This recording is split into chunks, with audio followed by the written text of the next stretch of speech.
Hello friends, कैसे हैं आप।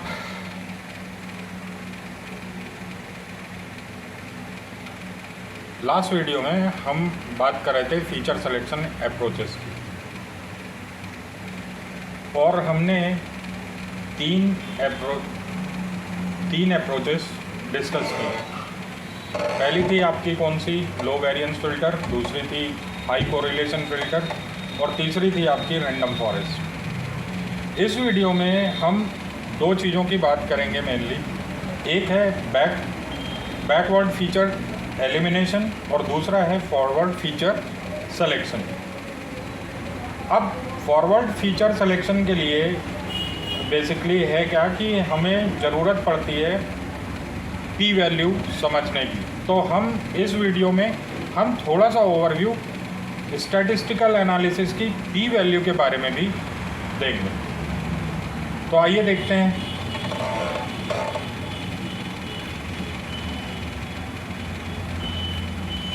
अब हम बात कर रहे हैं बैकवर्ड फीचर एलिमिनेशन की। तो बैकवर्ड फीचर एलिमिनेशन बेसिकली यहाँ से अब आपका काम क्या है, अब आपका काम एल्गोरिथम बेसिस पे स्टार्ट हो गया। दैट मीन्स कि अब आपको एल्गोरिथम्स के बारे में या स्टेप्स के बारे में आपको क्या करना पड़ेगा, लर्न करना पड़ेगा, और साथ ही साथ थोड़ा बहुत मैथमेटिकल पार्ट भी आपको स्टडी करना पड़ेगा। ठीक है, तो अब हम बात करते हैं बैकवर्ड फीचर एलिमिनेशन की। तो जब हम इसकी बात करते हैं तो हम इसको कुछ स्टेप्स में समझ सकते हैं। पहला स्टेप इसमें हम ऐसा मानते हैं कि हम सारा जो भी हमारा डेटा सेट है, उस डेटा सेट में से हमने क्या किया, सारे वेरिएबल एट अ टाइम क्या कर लिए, सेलेक्ट कर लिए, और हमने सभी को कंसिडर किया।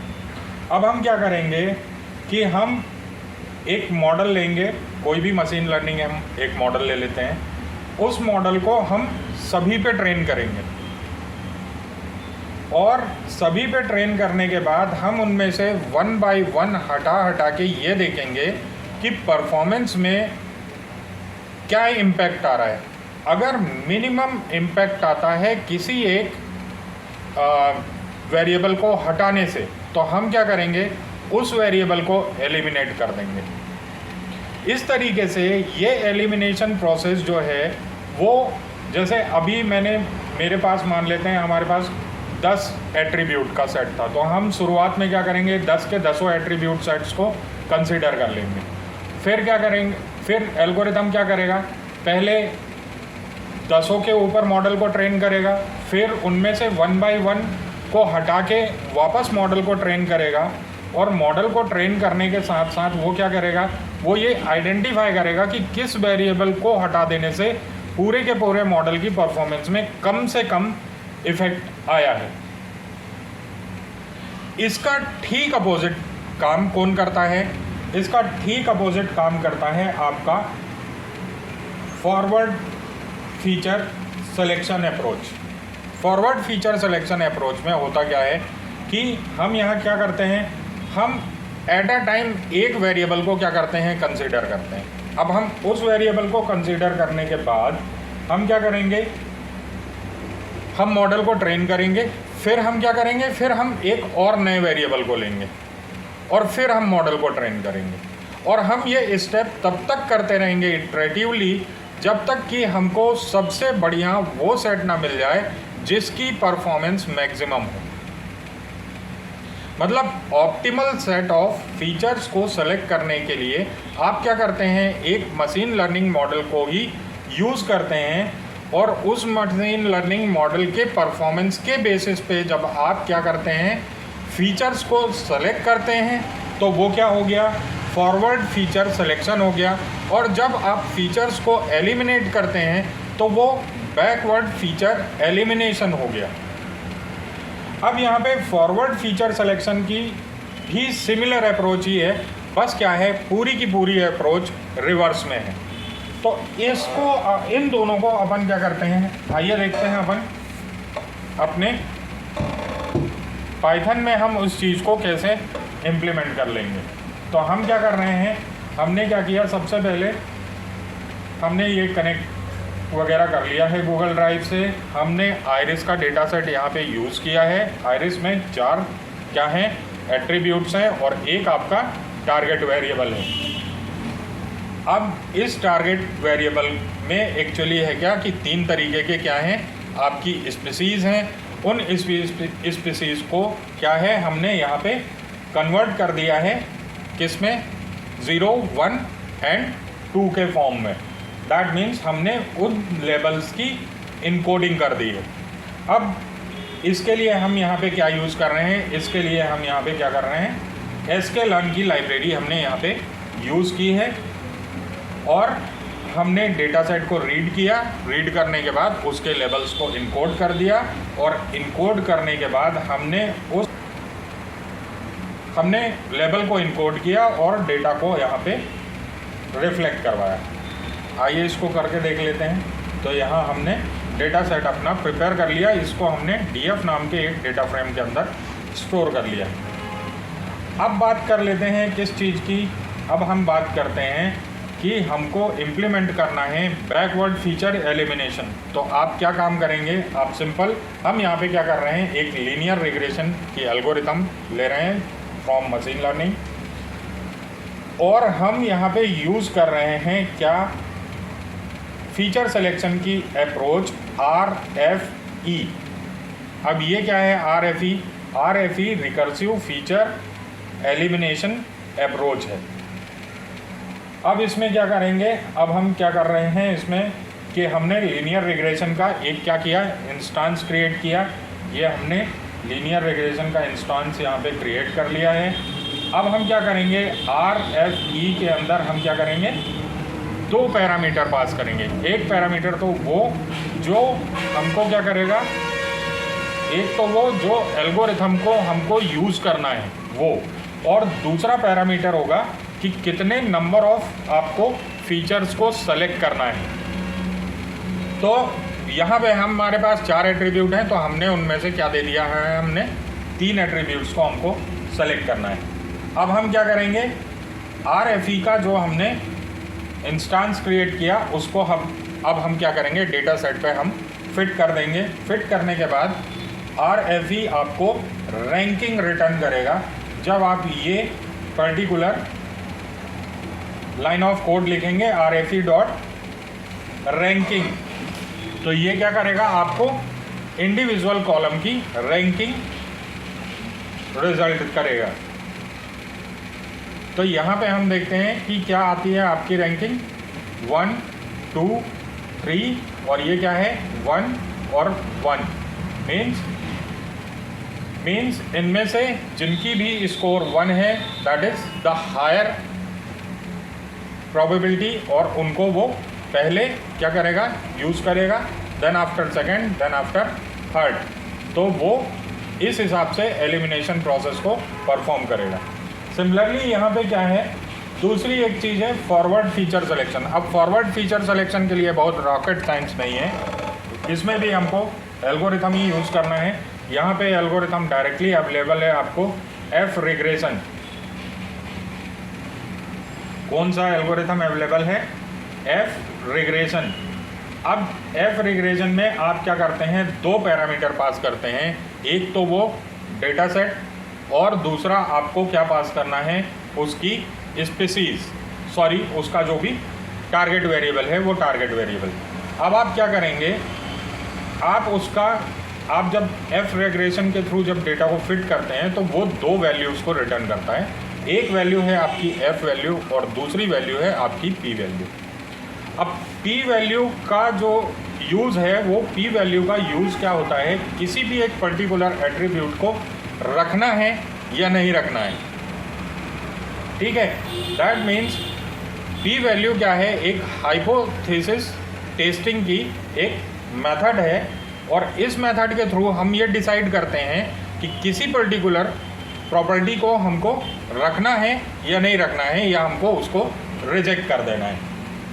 अब P वैल्यू बेसिकली होती क्या है, तो P वैल्यू है आपकी क्या, P वैल्यू है प्रोबेबिलिटी वैल्यू। क्या है, P वैल्यू है आपकी प्रोबेबिलिटी वैल्यू। अब प्रोबेबिलिटी वैल्यू को हम डिफाइन कैसे करें, या हम प्रोबेबिलिटी वैल्यू को हम कैसे बताएं। तो P value is a area और रीजन और size of a test statistical value. तो अब टेस्ट स्टैटिस्टिकल जो वैल्यूज़ हैं उसको हम यहाँ पे टेस्ट स्टैट्स के नाम से रिप्रेजेंट करेंगे। इसको हम Z वैल्यू भी कहते हैं। तो अब क्या काम करें कि हम यहाँ पे 3 केसेस P वैल्यू को समझने के लिए यूज़ कर रहे हैं। पहला केस है कि अगर कोई राइट टेल्ड टेस्ट परफॉर्म करे तब, दूसरा लेफ्ट टेल्ड टेस्ट परफॉर्म करे तब, और तीसरा केस है टू टेल्ड टेस्ट परफॉर्म करे तब। अब राइट टेल्ड परफॉर्म करे तब क्या होगा? राइट टेल्ड में क्या है, आप ये देखें यहाँ पे, इसमें राइट हैंड साइड पे ये ब्लू कलर का साइन दिया हुआ है। इस एरिया को हम क्या बोलते हैं? अल्फ़ा बोलते हैं। इस तरीके का जो टेस्ट प्लॉट होगा या टेस्ट स्टैटिस्टिक निकलेगी, इस चीज़ को हम क्या बोलते हैं? Right tailed test. अब इसके उलट क्या है? लेफ्ट में यही पार्ट जो ब्लू वाला पार्ट था वो शिफ्ट हो गया कहाँ? आपका लेफ्ट पार्ट में। और जब हम टू टेल्ड टेस्ट की बात करेंगे तो वो क्या हो जाएगा? वो दोनों एंड पे आधा आधा हो जाएगा। ठीक है, अब आधा आधा हो क्या जाएगा? तो आधा आधा हो जाएगा यहाँ पे सिग्निफिकेंस अल्फ़ा। अल्फ़ा वैल्यू को हम क्या बोलते हैं? सिग्निफिकेंस कहते हैं। अब सिग्निफिकेंस का मतलब क्या है? सिग्निफिकेंस का मतलब है यहाँ पे कि significance value alpha is the probability of rejecting a null hypothesis. मतलब किसी भी नल हाइपोथेसिस को रिजेक्ट करने की जो प्रोबेबिलिटी है दैट इज कॉल्ड अल्फ़ा, या इसी को हम क्या बोलें? सिग्निफिकेंस वैल्यू या सिग्निफिकेंस स्कोर।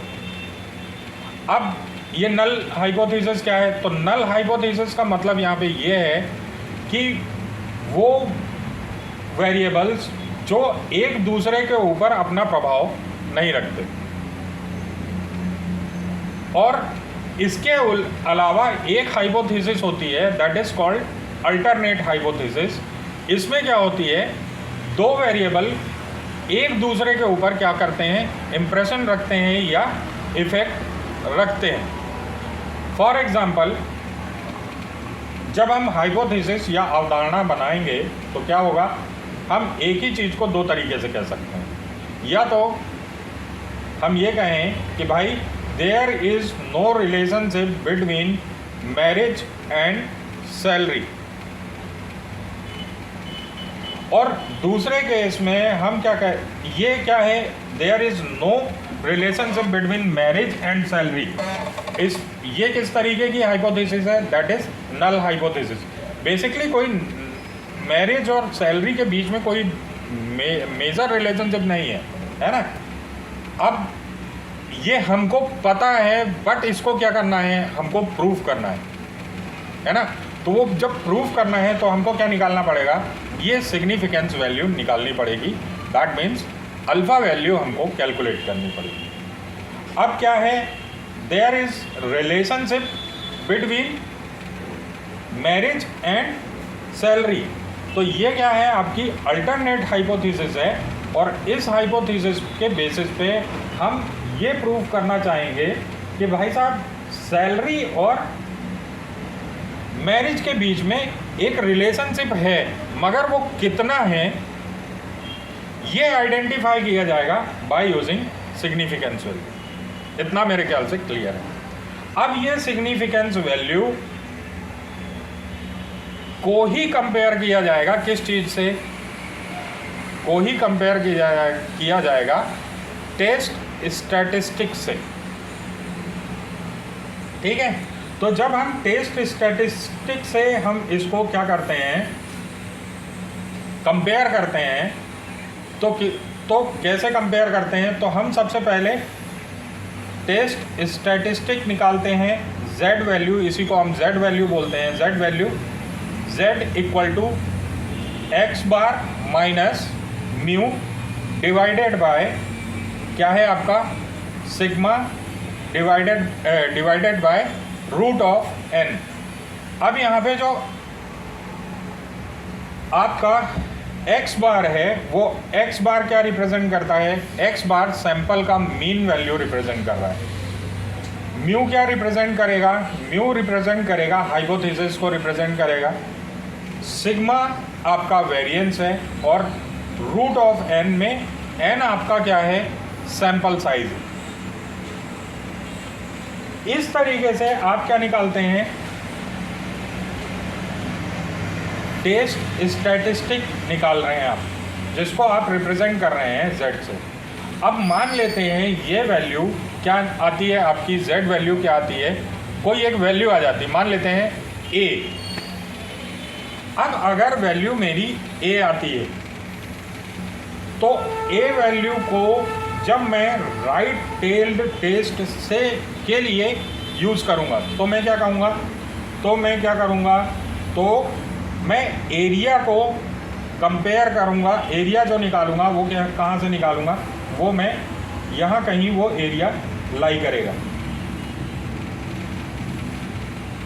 या यहाँ भी कर सकता है। ये एरिया क्या रिप्रेजेंट करेगा, पी वैल्यू को रिप्रेजेंट करेगा। किसको रिप्रेजेंट करेगा, पी वैल्यू को रिप्रेजेंट करेगा। सिमिलरली जब एरिया आपका लेफ्ट टेल्ड टेस्ट में होगा तो एरिया आपको कहाँ डिसाइड करेगा, यहाँ। और जब आप कहाँ बात करेंगे, टू टेल्ड टेस्ट में बात करेंगे, तो जो भी आपने एरिया कैलकुलेट किया है तो वो आप क्या कर देंगे, जब एक तरफ आप कंसीडर करेंगे लेफ्ट या राइट, तो आप क्या करेंगे, उसको मल्टीप्लाइड बाई 2 कर देंगे, क्योंकि दोनों साइड वो बटा हुआ है अल्फ़ा बाई 2 अल्फ़ा बाई 2 में। अब क्या है, अब फाइनल बात ये है कि जब हमने पी वैल्यू या जो हमारा जो एरिया आया वो एरिया हमने कैलकुलेट किया, that area is P value. अब ये पी वैल्यू क्या है, पी वैल्यू अगर अल्फ़ा से बड़ी है, पी वैल्यू अल्फ़ा से बड़ी है तो हम क्या करेंगे, उसको रिजेक्ट नहीं करेंगे। और अगर पी वैल्यू अल्फ़ा से क्या है, बिलो है, तो हम क्या कर देंगे, उस चीज़ को, उस पर्टिकुलर फीचर को हम रिजेक्ट कर देंगे। इस तरीके से आप क्या कर सकते हैं, आप फॉरवर्ड फीचर सिलेक्शन की अप्रोच में पी वैल्यू का यूज़ करके जो पी वैल्यू कैलकुलेट होने के बाद जो हमको मिली है उसके बेसिस पे ये डिसाइड कर पाएंगे कि किस फीचर को रखना है और किस फीचर को हमको छोड़ देना है। इस भाग में इतना ही। नेक्स्ट पार्ट में अब हम देखेंगे PCA ICA। तब तक के लिए धन्यवाद। लाइक कीजिए, शेयर कीजिए और सब्सक्राइब कीजिए। बने रहिए साथ में। नमस्कार।